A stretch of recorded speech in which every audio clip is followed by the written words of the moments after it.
Imagine that you're in your own backyard. The air is crisp and cool, the leaves are just starting to turn, and in the distance you hear this familiar honking sound. You look over and scan the sky until on the horizon you spot it, that V-shaped formation of geese flying south. Yes, once again, it's migration season. Ever since I was a little kid, I've been fascinated and intrigued by the world of birds.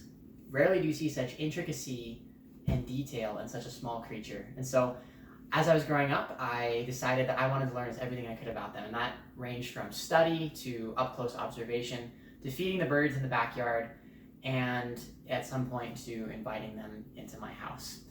I think the birds enjoyed that experience about as much as my parents did.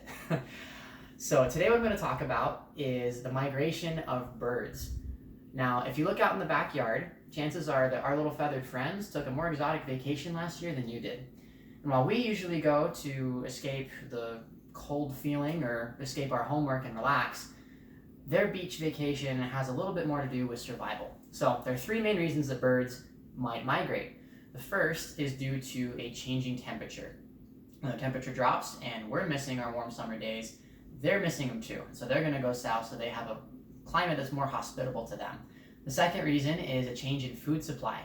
Now, all those creepy crawlies that are biting us during the summer, we're happy because in the fall, they're dying off. We don't have to wear our bug spray. But for a bird, that means their food is going somewhere else, and so they need to go south to follow it. And the third reason is because they need a safe and familiar spot where they can nest and raise their young. So those are the three reasons we're going to cover today. Pause, discussion, bird facts. All right, so today we've talked about three reasons. One, birds migrate because they need a warmer climate. Two, they migrate because they need a consistent source of food. And three, they need a safe place that they can provide for a nesting ground for their young. We also learned a little bit about how humans can interact and honestly have a big impact on the migration of birds. So the next time you go outside and you see that familiar V formation flying across the sky, now you're going to know a little bit more why. Thank you.